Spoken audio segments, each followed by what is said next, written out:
குட்டின்ற சமயத்தில் வந்து ஆடுகளுக்கு தீவன பராமரிப்பு நம்ம எப்படி பண்ணணும்னா, ஸோ ஃபஸ்ட்டு பாயிண்ட் வந்து பார்த்தீங்கன்னா, குட்டி ஈன அதாவது குட்டி ஈன போது குட்டி வந்துட்டு பொறக்க போகுதுன்னு உங்களுக்கு தெரியும். ஏன்னா டேட் உங்களுக்கு தெரியும். அதோட சிம்டம்ஸ்லாம் உங்களுக்கு தெரியும். ஓகேங்களா?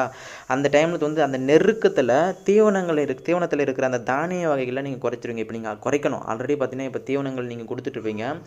அந்த தீவனத்தில இருக்கிற தானிய வகைகள் குடுப்பீங்க பார்த்தீங்களா? இப்ப பசுந்தீவனம், உலர் தீவனம் இத தவிர்த்து தானிய வகைகள் நான் சொல்லியிருக்கேன்ல டயட் பிளான்ல மல்லாட்டை குடுக்கணும், அப்புறம் வேர்க்கடலை குடுக்கணும், அப்புறம் பார்த்தீங்கன்னா பருப்பு குடுக்கணும். ஸோ இது மாதிரிலாம் நான் சொல்லியிருக்கேன் பார்த்தீங்களா? இந்த தானிய வகைகள இப்போ பிண்ணாக்கு இந்த மாதிரி தானிய வகைகள வந்து கண்டிப்பா குறைச்சிரணும். ஏன்னா அது அது சாப்பிட்டுருச்சு அப்படின்னா, உள்ள இருக்கிற குட்டி வந்துட்டு பெருசாக ஆரம்பிச்சுரும். அப்படி பெருசாச்சுன்னா, அது வெளிய வரதுக்கு ரொம்ப சிரமப்படுன்றதுக்காக, அந்த தானிய வகைகள மட்டும் நம்ம குறைக்க சொல்றோம்.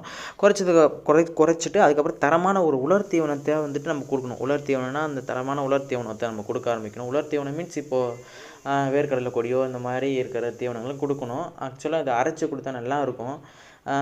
இது மாரி குடுக்கணும்.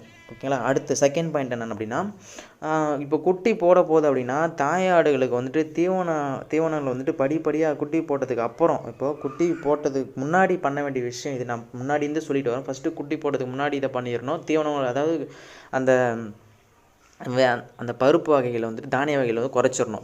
அது பெருசாக குட்டி. அதனால குறைச்சு வந்துடணும். அந்த அந்த டைமிங்கில கிட்ட நெருக்கத்தில ஓகேங்களா? இப்போ குட்டி போட்டதுக்கப்புறம் என்ன பண்ணணும்னு நான் சொல்றேன் பாருங்க. குட்டி போட்டதுக்கப்புறம் தாயாடுகள் தீவன அளவை படிப்படியா அதிகரிக்கணும் அப்படியே. நல்லா புரிஞ்சுக்கோங்க. தீவன அளவை அதிகரிக்கணும். ஓகேங்களா? நான் என்ன சொன்னேன்?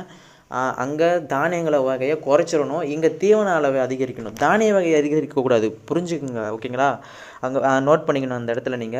தீவன அளவை தான் நீங்க அதிகரிக்கணும். ஓகேங்களா? இப்போ தீவன அளவை அதிகரிச்சதுக்கப்புறம் ஒரு நாளைக்கு 6லேருந்து 7 முறையாச்சும் நீங்க வந்து அத பிரிச்சு குடுக்கணும்.